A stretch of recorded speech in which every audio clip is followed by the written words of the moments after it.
a cargo del juzgado en lo civil y comercial número 2 de la Secretaría Única del Departamento Judicial de Azul, diplomado en Derecho Registral por la Universidad Nacional Argentina, Notarial Argentina, titular propuesto para la Cátedra de Derecho Digital e Inteligencia Artificial de la Universidad Católica de La Plata, ex miembro y cofundador del Instituto de Derecho del Consumidor del Colegio de Abogados de Azul,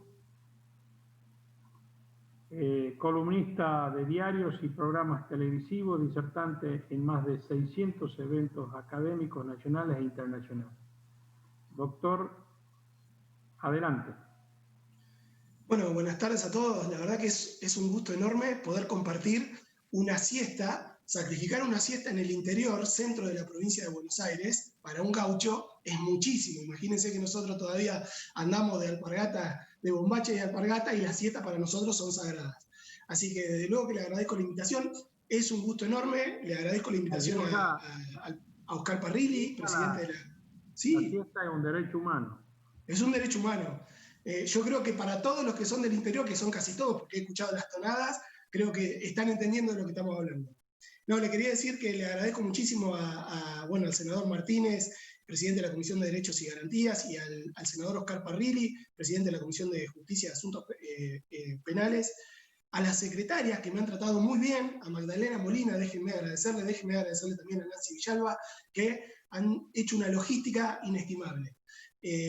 Necesito que sepan que es un honor estar acá. La verdad que me da cierta vergüenza abordar un proyecto de ley generada por una comisión de tantos profesionales tan distinguidos, tan respetados, y algunos inclusive de los cuales he estudiado, con lo cual también deben saber que soy bastante desvergonzado, con lo cual esa vergüenza se va diluyendo, y si bien no tengo por ahí el perfil netamente o exclusivamente académico que tiene el resto, sí les puedo decir que voy a compartir con ustedes algunas digresiones generadas por un militante de causa de consumidores, por alguien que de a pie se encuentra todos los días con la mayor especialista en derecho del consumo, que es doña Rosa, que me la encuentro a la esquina, me la cruzo a la vereda, me la encuentro en los comercios, y de ella voy sacando muchísimas enseñanzas. Yo siempre señalo, pareciera que la actividad que ustedes tienen es muy distinta a la mía, y la verdad que tenemos un punto de coincidencia. Si prestamos atención, hay un viejo proverbio español que dice, si legislar es generalizar y generalizar es omitir, juzgar es volver a añadir parte cuando menos de lo omitido. Entonces, algún punto de contacto nosotros en nuestra actividad cotidiana tenemos. Yo siempre señalo lo siguiente en todos los eventos donde voy, no es muy difícil saber de derecho del consumidor con estudiar dos artículos de la Constitución Nacional, un artículo de la Constitución Provincial, una ley nacional y 2 o 3 leyes provinciales. Uno más o menos puede saber derecho al consumo. La dificultad en el derecho al consumo está en poder comprender su lógica. ¿Y por qué les digo esto? Para eso debemos entender que todos nosotros interactuamos en un espacio social determinado que es el mercado. Dentro de ese mercado, el mercado tiene una fuerza motora, que es la que lo mueve, que no es el consumo, es el consumismo. El consumismo es una desviación del consumo y es un acuerdo social producto de la reconversión de los deseos, ganas y anhelos humanos en la principal fuerza de elección de las políticas individuales. Las políticas individuales, las soluciones autobiográficas a las contradicciones sistémicas que el sistema nos plantea, están basadas en deseos, ganas y anhelos fundamentalmente. Además, el consumismo se ha transformado en un mecanismo integrador de prestigio social, desplazó a la familia y desplazó al trabajo, y el mecanismo integrador, el mecanismo que nos dota de prestigio social o nos ubica en muchos casos en la escala social, ha sido el consumo. Está construido con base en algunos pilares. El primer pilar es la publicidad, que construye realidades. El segundo pilar es la moda. La moda es el emplazador psicológico de la obsolescencia. No solo la obsolescencia es programada, también la moda actúa como emplazador de la obsolescencia. Y finalmente uno de los pilares, que es el crédito. El crédito sería el pilar con el cual cierra esta lógica dentro de este espacio social que es el mercado, que busca satisfacer necesidades de modo tal que se generen nuevas necesidades. La idea de esta lógica es siempre tener un constante y permanente insatisfecho que corra en búsqueda de una satisfacción que nunca va a llegar. El mercado también tiene una particularidad. la particularidad que tiene es que selecciona y separa a los buenos consumidores de los consumidores fallados. Y los consumidores fallados son esos daños colaterales que el mercado está generando o ha generado, y uno de ellos es el consumidor sobreendeudado.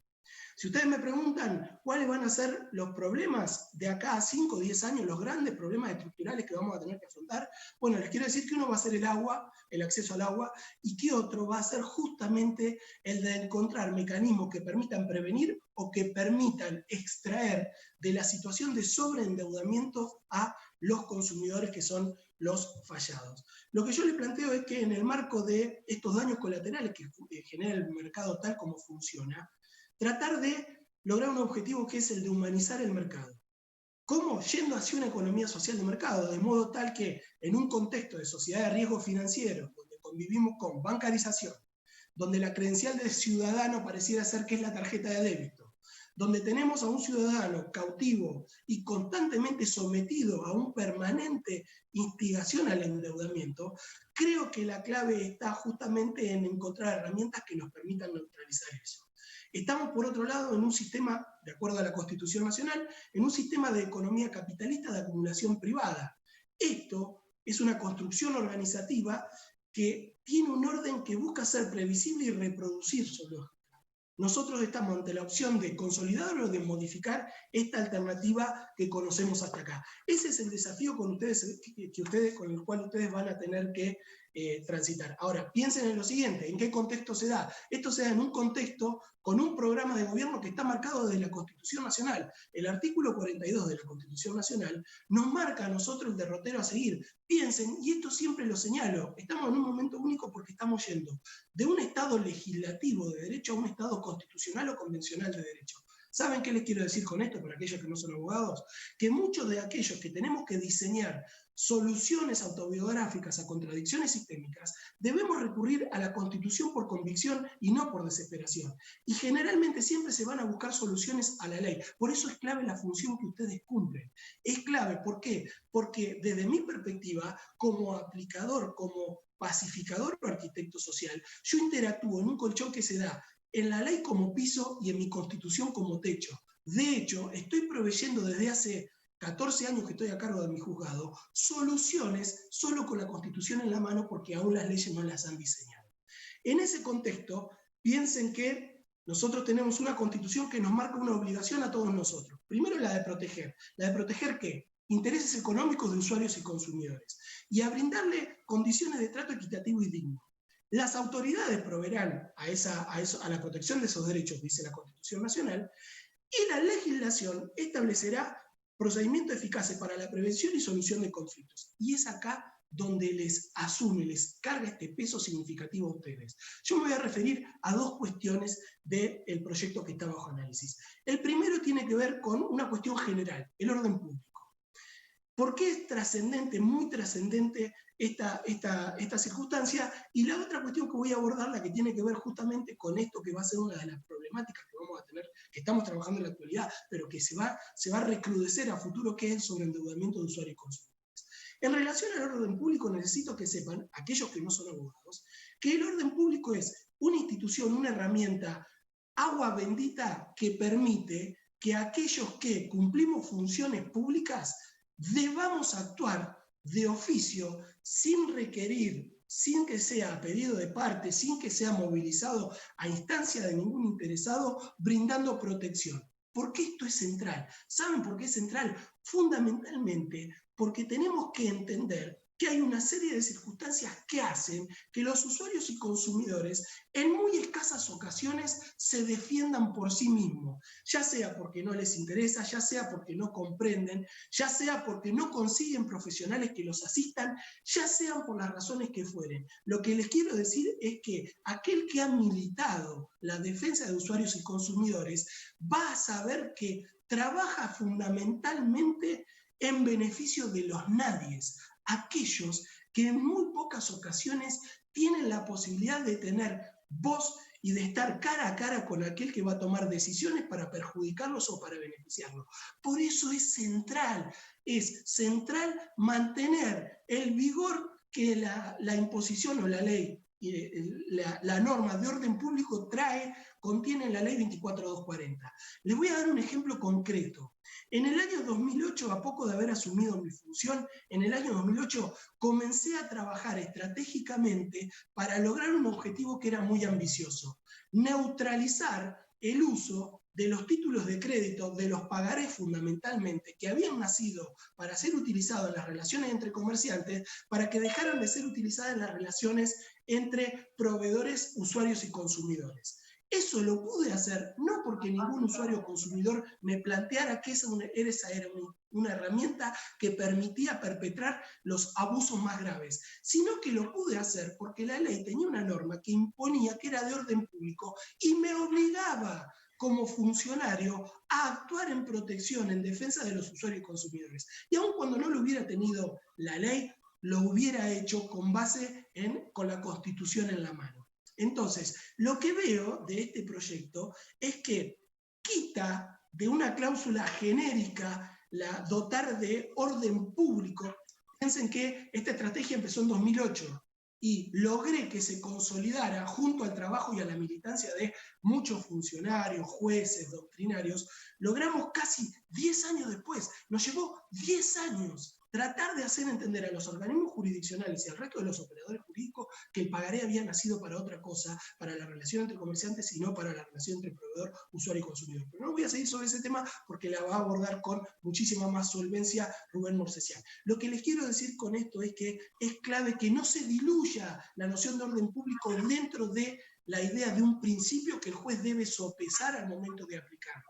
Es clave mantener enérgicamente la condición de orden público de la ley, no como un principio, sino como una pauta, un punto de partida que obligue a los funcionarios. Máxime si hay, como en alguna norma a lo largo de su recorrido, algunas facultades que se le imponen al juez como si pudiera. En realidad hay alguna norma que señala en el articulado que el juez podrá.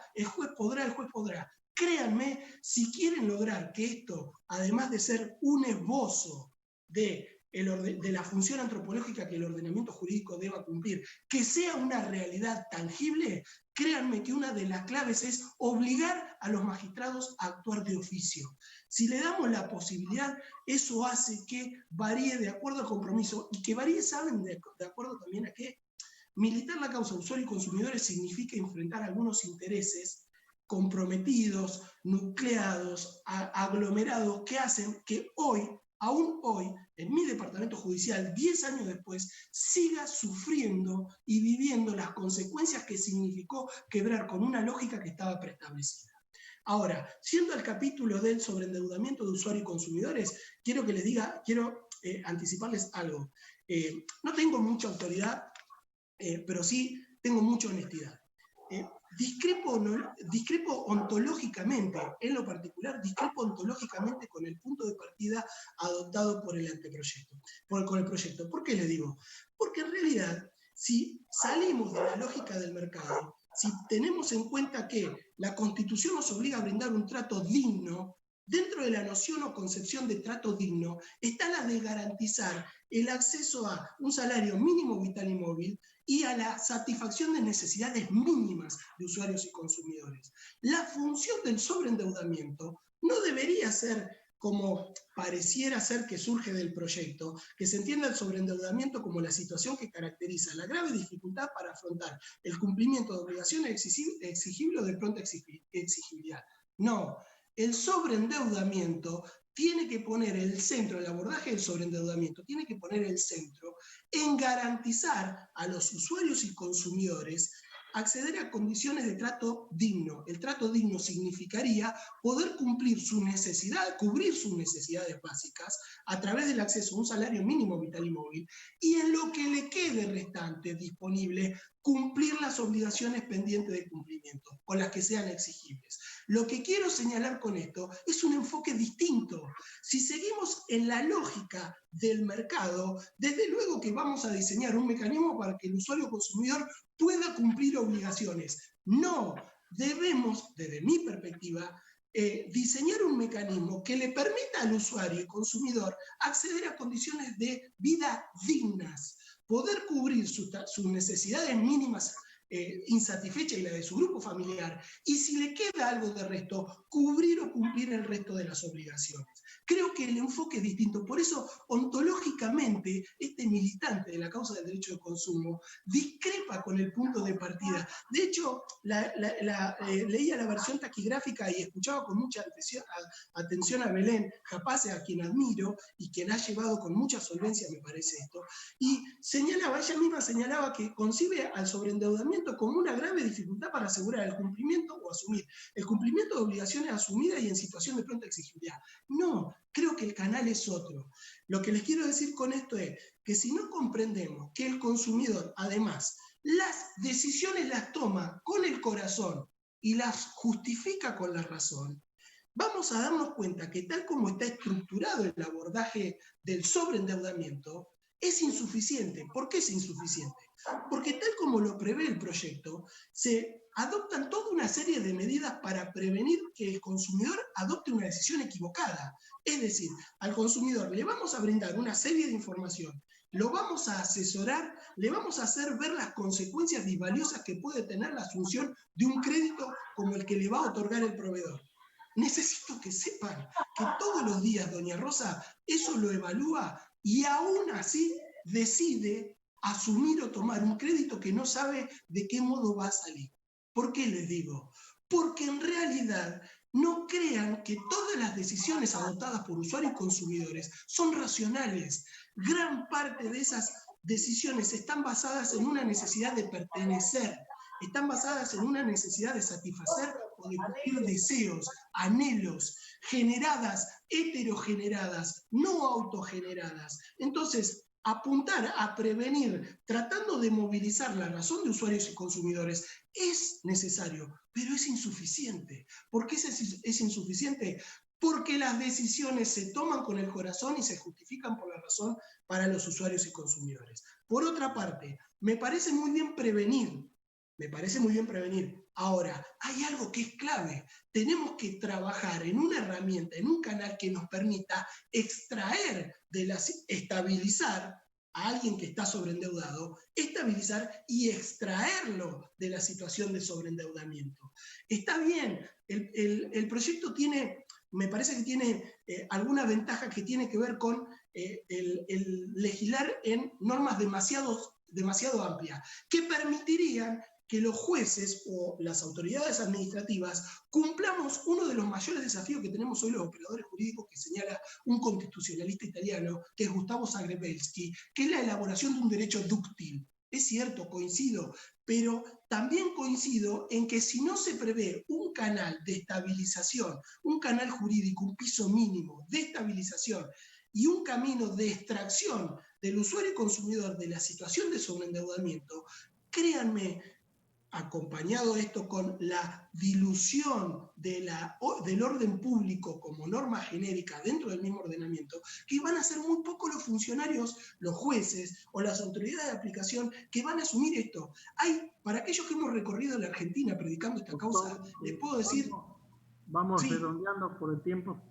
Perfecto. Les puedo decir que he podido cotejar que hay una enorme disparidad de piso mínimo de protección de usuarios y consumidores en todas las jurisdicciones. ¿Qué les quiero decir? Debería contemplarse como alternativa al concurso preventivo y a la quiebra para las personas en general y para el ciudadano en general, una institución que permitiera extraer al usuario de la situación de sobreendeudamiento, estabilizar y extraer fundamentalmente. Fíjense, les voy a dar un solo parangón, tengo mucho para sugerirle, pero no me quiero extender. Piensen en algo, hay algo que se ha perdido de vista. Se trata al usuario y consumidor sobreendeudado igual que a cualquier civil. ¿Cómo? Una de las claves que debería incluirse para evitar el sobreendeudamiento es alterar el sistema de imputación de pagos que el Código Civil trae para cualquier particular. No podemos tratar al consumidor sobreendeudado como cualquier particular. ¿Por qué les digo esto? Si no alteramos el sistema de imputación de pagos, si el consumidor sobreendeudado que no llega a cubrir sus necesidades básicas tiene que empezar a cancelar primero los gastos, después los intereses y después el capital, nunca llega a detener la bola de nieve que se genera. Entonces tengan en cuenta esto, alteremos el sistema de imputación de pago para el consumidor sobreendeudado, que lo que tenga disponible vaya destinado a cancelar el capital y que eso permita ir reduciendo las deudas por intereses. Piensen en también en poner límites a la afectación global de haberes. Y hay otra cuestión que debería ser abordada para evitar el sobreendeudamiento, fundamentalmente lo que tiene que ver con la reglamentación o regulación de los códigos de descuento. Piensen que los códigos de descuento operando directamente y sin límites están afectando en algunas provincias más del 70 o del 80% de los haberes de los empleados públicos. Y otra cuestión en la que venimos trabajando en mi organismo jurisdiccional desde hace un tiempo, la gestión colectiva de procesos individuales. Es un quiebre a la lógica del abordaje de los derechos individuales homogéneos. Sin más para decirles, sigo el ejemplo, la verdad que hay muchos militantes, la diputada Liliana Schwinn, que es de mi jurisdicción, a quien conozco, que también ha trabajado comprometidamente en la causa de usuarios y consumidores, César Valicente, diputado de la provincia de Buenos Aires, que también acaba de lograr acompañar en la sanción de la ley de góndolas y que también es un beneficio teniendo en cuenta la idiosincrasia local. Lo que les quiero decir con esto es que les agradezco mucho, fundamentalmente por cumplir a todos ustedes, todos los que hoy están aquí presentes, con una de las premisas del gobierno abierto, y que es justamente permitirme a mí participar en este proceso de elaboración participada de las leyes. Un gusto enorme, mil gracias y estoy a disposición para todo lo que ustedes gusten mandar. Muchas gracias, doctor Bionda.